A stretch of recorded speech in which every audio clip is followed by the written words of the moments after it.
Good day. Welcome to Westchester Talk Radio, westchestertalkradio.com. I'm John Marino. We are produced by Sharc Creative, made possible by Robeson Oil, the house that service built. By Lipolis Electric. Don't be left in the dark. Get Lipolis. By Hightower Westchester, managing your wealth to a fiduciary standard. By White Plains Hospital. By Michael Labriola, Landscape Design and Construction of Armonk. And by Tompkins Mahopac Bank. We are joined by Dr. Sherlita Amler here on what's happening in Westchester County here in the Lower Hudson Valley. What's happening in the Lower Hudson Valley? John Marino with you. And we're joined by Dr. Sherlita Amler, Westchester Health Commissioner. Dr. Amler, welcome back to Westchester Talk Radio. Here we are now, spring of 2022, 2 years into the pandemic. Are the numbers right now seesawing a little bit around the county? Well, I think they've been fairly stable, and it's a little bit difficult for me to tell you exactly, because remember early on, all the positive tests we were doing, or the hospitals were doing, or the labs were doing. And so we knew exactly how many people had tested positive for COVID. But you have to remember that now there are home tests. There are tests that you can get through the pharmacy. You can ask the post office. They'll deliver you tests right to your doorstep. So a lot of the tests that are being done, I am never going to know the results of, because they're home tests being done by people. But from the tests that are being done, that are reported to us, I can tell you that we're averaging somewhere around 100 positive cases a day that I am aware of. But again, I have no idea how many people are actually testing positive. But that number seems fairly consistent. It's hovering somewhere around 100, and that's been consistent for the last month. How reliable is, I'm not going to say the tests themselves, but say someone like me, a non-medical professional, how reliable can I be handling a home test for myself? For example, is it easy for me to screw it up or read it the wrong way or do it the wrong way? Knowing me, it likely is. They're actually very, very simple. And the most important thing about a home test is you have to get a good specimen. And so it's not like drawing blood out of somebody where you look at the vial and you got enough blood in there, it's full of blood, we're good to go. With the nasal swab, you really have to go back into, you want to kind of follow, when you put the swab in, you want to kind of follow the base of the nose, and you really do need to get it back there fairly far. And some people kind of chicken out, they get it, a little bit in, and they're like, oh, that's as far as I'm going. If you really want to know, you really have to get the swab back, and you have to turn it, and then you need to do the other side and turn that. And so it's all around getting a reasonable specimen. And if you can't do that on yourself, then you need to go someplace else where a professional can do it for you. Because if you don't get a good specimen, you're wasting your time. Mm-hmm. But once the specimen is obtained, it's very easy. You just, they'll ask you to probably put that swab into a medium. And then most of the kits you either put it into a liquid and then drop that onto a card, or you'll put the swab into the card and drop something onto the card, a reagent. But that part is really easy, and I don't think it's really hard to mess that part up. The real ticklish part is getting that good specimen, and some people just can't quite manage that themselves. It's like going to medical school on the spot, basically, is what it turns out to be. Speaking of which, Omicron. Is Omicron still a concern? Well, as you know, Omicron just kind of rolled in, and it just took over everything. And so Delta is long since passed. Delta, yeah, I remember that. Yeah. Yeah. And if you remember the original Omicron, which came around Christmas time, I mean, my phone just blew up because everybody was calling me saying, oh, Dr. Amler, I just tested positive for COVID. What do I do? What do I do for my family? Had tons of calls. And so it really, it was like an avalanche. I don't know any other way to say it. It just came in and just so many people were infected, even people that had had vaccines, but had had vaccines a while ago, hadn't managed to go in and get their booster. So their immunity was waning. and they didn't get their booster and they were susceptible. But the good news was that very few of those people ended up with severe disease. They didn't end up hospitalized. They didn't end up dying. So it was protective. The vaccines were protective for serious disease and hospitalization and death, which, is all what we ultimately want. We don't want people ending up in the hospital, and we sure don't want people dying from this. So that original Omicron kind of started to wane, and a new variant of Omicron, BA2, is now on the horizon. And that's somewhere between 40 and 50% of the new cases that we're seeing. It doesn't appear to be more serious in its health effects. It's about the same. It seems to be about the same as the original Omicron, but it does seem to be even more infectious than BA1.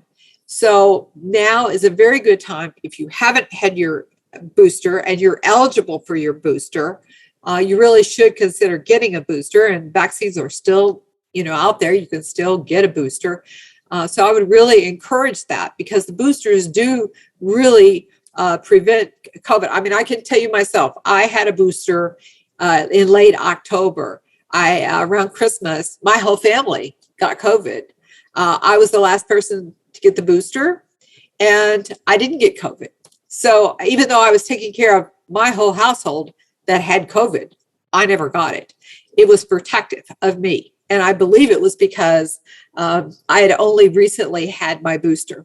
So I would really encourage people to get the boosters. And we know that a lot of people have not. About half of the eligible people who are eligible for the booster have actually gotten a booster. The fact that now we are heading into the warm weather months, here we are in late March, it's springtime, a bit cold outside still, but the warm weather should come pretty soon. Are we kind of maybe at a point where we don't have to worry as much about BA2 because we are heading into the warm weather months and being outside will alleviate the spread? We hope, like it did last year. Well, I think that's hard to say. I mean, this BA2 is so infectious. I think we're going to see disease through the summer. Are we going to have a wave, a peak?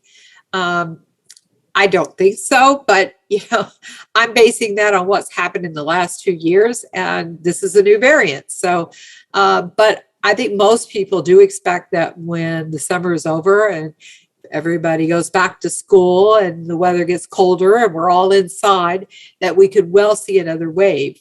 And that's going to kind of depend on what variant is out there at that point in time.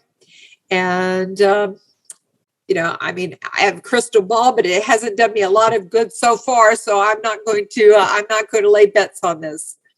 From what you've seen, how can we feel safe and secure if, let's say, for some reason, booster number 2 is not eventually approved for everybody? Let's say there's a 20-year-old and they say, well, 20-year-old doesn't need a second booster.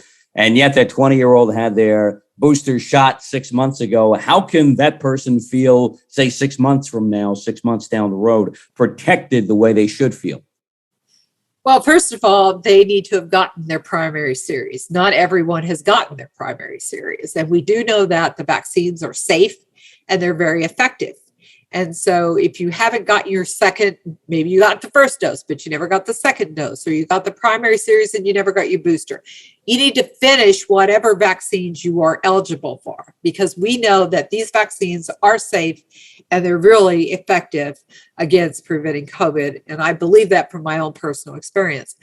But beyond that, I think that we now realize, initially, you maybe remember that we told people they didn't need to wear masks, that masks were not essential.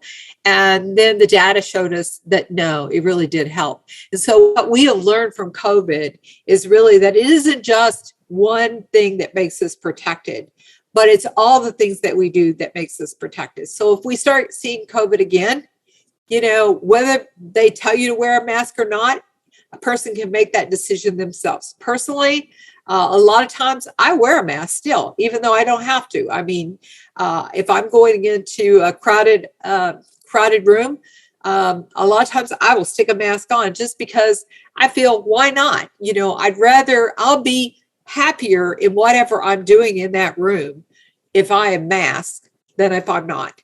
So it just, for me, feels like a security blanket, and I'll put the mask on. But masking, social distancing, washing your hands, good ventilation, we learned that all these things together really do make a difference. And so, it may be at some point that we have to go back to part of these. I think we should give people the option of doing so without making them feel bad about, you don't know what their health is like. You don't know what underlying medical conditions they might have. Even if they're young, they could be treated for cancer.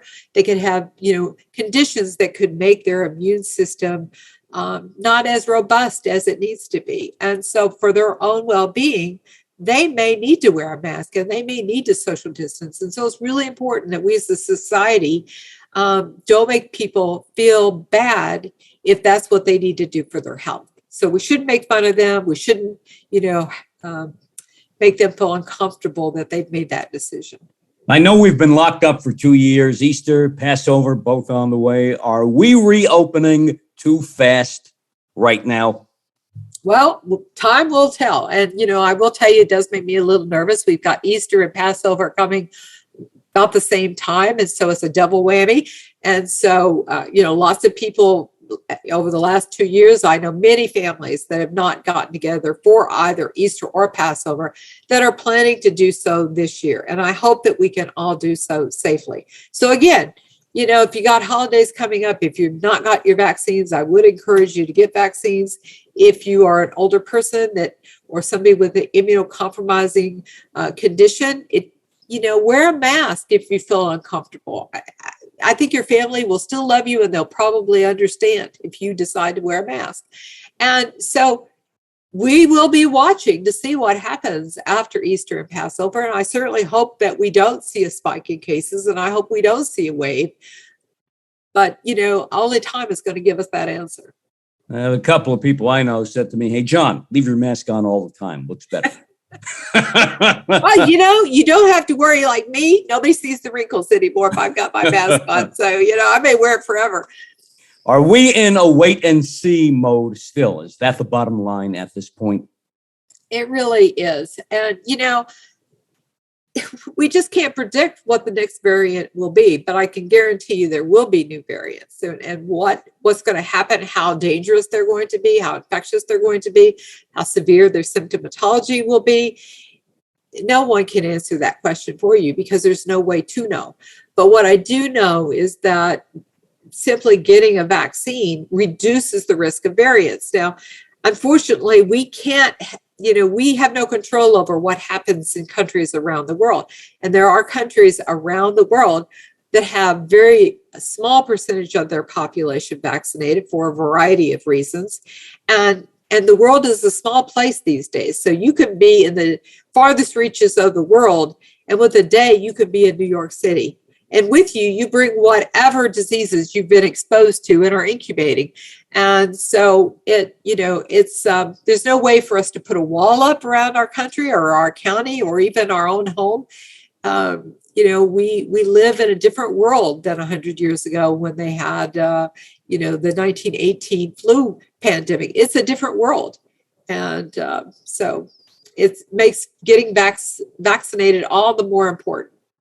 Dr. Sherlita Amler, Westchester Health Commissioner, I hope the next time we talk, we can pretty much look back at Omicron and BA2 and Delta and the whole COVID scenario of the last 2 years and finally say, hey, it looks like we are out of it. But yet, I guess from here on out, we'll always have to take precautions of some sort. We thank you for joining us here today on Westchester Talk Radio.